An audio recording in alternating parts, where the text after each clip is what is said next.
India America trade deal అంశం దేశ రాజకీయాలను కుదిపేస్తోంది. ట్రేడ్ డీల్పై లోక్సభలో విమర్శలు గుప్పించిన ప్రధాన ప్రతిపక్ష నేత రాహుల్ గాంధీపై బీజేపీ సభా హక్కుల నోటీస్ ఇచ్చింది.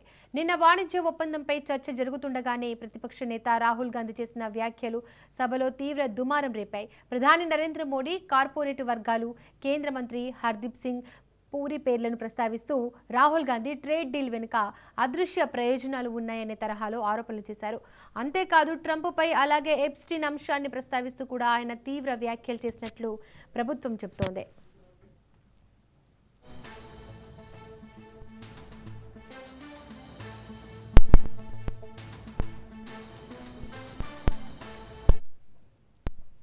రాహుల్ గాంధీ ఆరోపణల సారాంశం ఏమిటంటే ఇండియా యుఎస్ ట్రేడ్ డీల్ దేశ ప్రయోజనాల కోసం కాకుండా కొందరి లాభాల కోసం రూపుదిద్దుకుంటోందని, అసలు షరతులు పార్లమెంటు ముందు పూర్తిగా పెట్టకుండా ప్రభుత్వం సమాచారాన్ని దాచిపెడుతోందని, డీల్ వల్ల ఎవరికి లాభం ఎవరికి నష్టం అనే అంశాలపై పారదర్శకత లేదని ఆయన విమర్శించారు. ఈ వ్యాఖ్యలు దేశ ఆర్థిక ప్రయోజనాలపై పెద్ద ప్రశ్నలు లేవనెత్తడంతో పాటు పార్లమెంట్లో రాజకీయ ఉద్రిక్తతను మరింత పెంచాయి.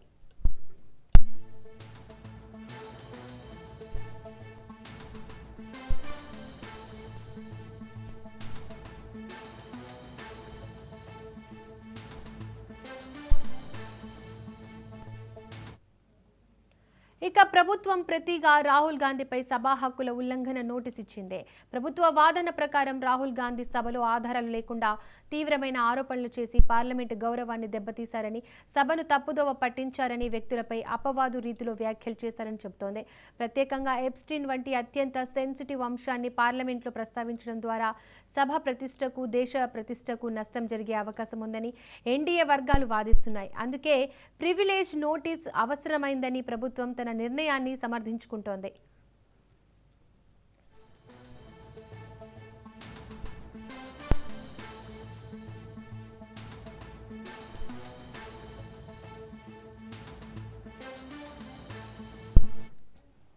మరోవైపు కాంగ్రెస్, ఇండియా కూటమి మాత్రం ఇది సభ గౌరవం పేరుతో ప్రతిపక్షాన్ని అణిచే ప్రయత్నమని, ట్రేడ్ డీల్పై అసలు ప్రశ్నలను సమాధానం ఇవ్వకుండా ప్రభుత్వం డైవర్షన్ రాజకీయాలకు దిగిందని ఆరోపిస్తోంది. డీల్ డాక్యుమెంట్లు బయట పెట్టండి, పార్లమెంట్లో పూర్తి చర్చకు అవకాశం ఇవ్వండి అని ప్రతిపక్షం డిమాండ్ చేస్తోంది. ఈ నేపథ్యంలో ఇప్పుడు దేశం ముందు ఉన్న అసలు ప్రశ్న ఇండియా యుఎస్ ట్రేడ్ డీల్లో నిజంగా ఏముంది? ఇది దేశానికి లాభమా, లేక ఎవరో కొందరి ప్రయోజనాల కోసం జరిగే ఒప్పందమా? అలాగే ప్రతిపక్షం ప్రశ్న అడిగితే ప్రివిలేజ్ నోటీస్ ఇస్తారా, లేక సభ గౌరవాన్ని కాపాడడానికే ఈ చర్య అని ప్రతిపక్షం అంటోంది. రైట్, ఇక ఇదే అంశానికి సంబంధించి మరింత సమాచారాన్ని మా బ్యూరో చీఫ్ రాజిరెడ్డి అందిస్తారు. రాజిరెడ్డి, మొత్తం చూసుకున్నట్టయితే పార్లమెంట్లో దుమారం రాజుకుందని చెప్పుకోవచ్చు. ప్రతిపక్ష నాయకుడు ఉన్నటువంటి రాహుల్ గాంధీ ట్రేడ్ డీల్స్ విషయంలో పెద్ద ఎత్తున ఆరోపణలు చేయడం, అవన్నీ కూడా అసత్య ఆరోపణలని అధికార పార్టీకి సంబంధించినటువంటి బీజేపీ ఎంపీలు చెప్పడం, ఈ యొక్క నేపథ్యంలో రాహుల్ గాంధీ ఎలాంటి ఆధారాలు లేకుండా పార్లమెంట్లో ఆరోపణలు చేయడము, ఆధారాలను నిరూపించకపోవడము, ఇదంతా కూడా వ్యక్తిగత ప్రతిష్టను దెబ్బతీయడమే. అంతేకాకుండా ఏకంగా ప్రధానమంత్రి నరేంద్ర మోడీని, అదేవిధంగా కేంద్ర మంత్రులపైన కూడా వ్యక్తిగతంగా ఆరోపణలు చేశాడు. అంతేకాకుండా ఎప్స్టీన్ అంశం అనేది కూడా అత్యంత సెన్సిటివ్ అయిన అంశాన్ని కూడా సభలో ప్రస్తావించారు. అదేవిధంగా దానికి సంబంధాలు ఉన్నాయి, ఆ ఫైల్స్లో కొందరి పేర్లు ఉన్నాయని ప్రస్తావించడం, ఎలాంటి ఆధారాలు లేకుండా చూపించడం వల్ల ఇదంతా కూడా ప్రజాస్వామ్య పార్లమెంట్లో భారతదేశ పరువును తీయడమే. అంతేకాకుండా వ్యక్తిగతంగా పేర్లను తీయడం వల్ల వాళ్ళకు వ్యక్తిగతంగా కూడా డ్యామేజ్ అయ్యే అవకాశాలు ఉన్నాయి కూడా. కాబట్టి ఇదంతా కూడా ప్రివిలేజ్ కిందనే వస్తుంది, సభ ఉల్లంఘించాడనే అంశం కిందకే వస్తుంది. కాబట్టి ప్రివిలేజ్ నోటీసులు బీజేపీ నోటీసులు ఇచ్చింది. అందులో భాగంగానే ఏకంగా రాహుల్ గాంధీ సభ్యత్వాన్ని కూడా రద్దు చేయాలనేది కూడా ప్రివిలేజ్ నోటీస్లో పేర్కొంది.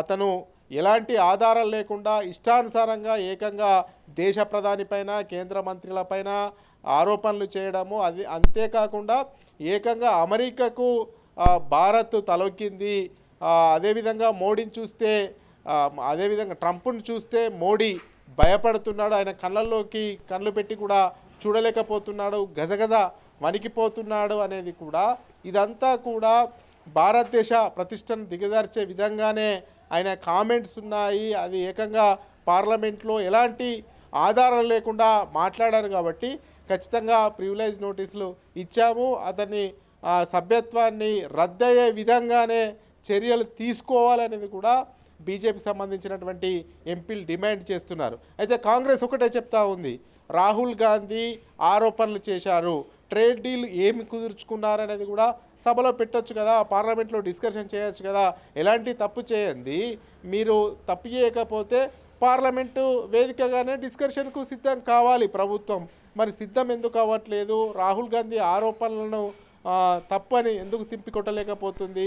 ఇదంతా కూడా రాజకీయ కక్ష సాధింపు చర్యలో భాగంగానే బీజేపీ ఈ విధంగా ప్రవర్తిస్తుంది. ముఖ్యంగా చూసుకున్నట్టయితే ప్రభుత్వానికి సంబంధించినటువంటి లూఫోల్స్ను బయటపెట్టినందుకు రాహుల్ గాంధీని కక్షపూరితంగానే ఈ రకంగా ప్రివిలేజ్ నోటీస్ ఇచ్చారనేది కూడా కాంగ్రెస్ చెప్తున్నటువంటి పరిస్థితి. అయితే అధికార బీజేపీ ఎన్డీఏకును అదేవిధంగా ప్రతిపక్ష కాంగ్రెస్కు మాటల తూటాలైతే పార్లమెంట్లో పేలుతున్నటువంటి సందర్భాలు అయితే కనిపిస్తున్నాయి. ముఖ్యంగా చూసుకున్నట్టయితే ట్రేడ్ డీల్స్ అంశాన్నే ఇప్పుడు పార్లమెంట్లో చిచ్చురాజేసిందని చెప్పుకోవచ్చు. అయితే రాహుల్ గాంధీ ఏకంగా ఇక ఇండియాలో బడా పారిశ్రామికవేత్తలకు లాభం కలిగే విధంగానే మోడీ నిర్ణయాలు ఉంటున్నాయి. ముఖ్యంగా వాణిజ్య డీల్స్ పూర్తిగా కార్పొరేట్ వ్యవస్థలకు లోబడే ఒప్పందాలు కుదుర్చుకుంటున్నాడు.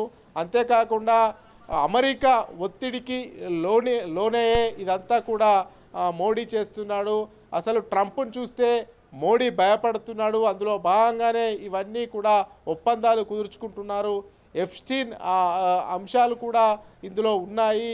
అంతేకాకుండా బీజేపీకి ఎవరైతే ఫండ్ ఇస్తున్నారో ఆ ఫండ్ ఇచ్చే వాళ్ళ లిస్ట్ అంతా కూడా అమెరికా చేతిలో ఉంది.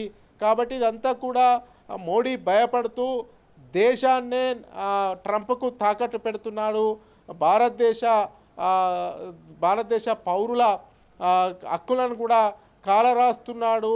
అంతేకాకుండా రైతులకు ఇబ్బంది కలిగేటువంటి డీల్స్ పైన వాణిజ్య ఒప్పందాలపైన సంతకాలు పెట్టాడు. అంతేకాకుండా దేశానికి సంబంధించినటువంటి 140 కోట్ల డాటా అమెరికాకు అంతా కూడా చేరుతుంది. అంతేకాకుండా ఇంధనంకు సంబంధించి ఇంధనం కూడా అమెరికా ఎక్కడ కొనాలంటే అక్కడనే కొనాలి అనే ఒప్పందాన్ని కుదుర్చుకున్నారు. ఇదంతా కూడా భారతదేశ ప్రయోజనాలను అమెరికాకు తాకట్టు పెడుతున్నాడు. మోడీ భారతదేశ ప్రజల తాకట్టును ట్రంప్కు పెడుతున్నారు అనేది కూడా పార్లమెంట్లో రాహుల్ గాంధీ విమర్శించారు. అయితే బీజేపీ ఒకటి చెప్తా ఉంది, ఇందులో ఎలాంటి ఆధారాలు లేవు, అన్నీ కూడా సత్యదూరంగా ఉన్నటువంటి ఆరోపణలు మాత్రమే చేశాడు.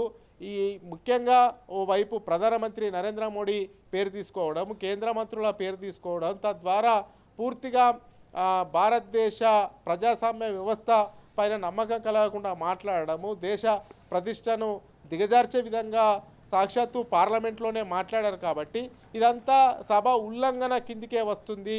ఎవరైనా వ్యక్తుల పేర్లు తీసుకోవాలంటే మొదటగా స్పీకర్కి ఇన్ఫార్మ్ చేయాలి. కానీ ఎక్కడ కూడా స్పీకర్ కార్యాలయం కానీ స్పీకర్ కానీ సమాచారం ఇవ్వకుండా ఇష్టానుసారం ఏకంగా దేశ ప్రధాని పైన, కేంద్ర మంత్రులపైన, అదేవిధంగా ఎవరి ఇష్టానుసారంగా విమర్శలు చేయడం వల్ల ఇదంతా కూడా పరువుకు నష్టం కలుగుతుంది. అదేవిధంగా భారతదేశంలో ఉన్నటువంటి పౌరులకు తప్పుడు సంకేతాలు వెళ్ళే అవకాశం ఉంటుంది. కాబట్టి ఇదంతా కూడా సభ ఉల్లంఘించే ఇతను రాహుల్ గాంధీ మాట్లాడాడు. కాబట్టి ఖచ్చితంగా సభ ఉల్లంఘన నోటీసులు ఇవ్వడమే కాకుండా అనర్హత వేటు వేయాలనేది కూడా బీజేపీ డిమాండ్ చేస్తున్నటువంటి పరిస్థితి అయితే కనబడతా ఉంది. రాజిరెడ్డి, ఈ అంశంపై ఇతర ప్రతిపక్ష పార్టీలు రాహుల్ గాంధీకి మద్దతుగా నిలిచాయా?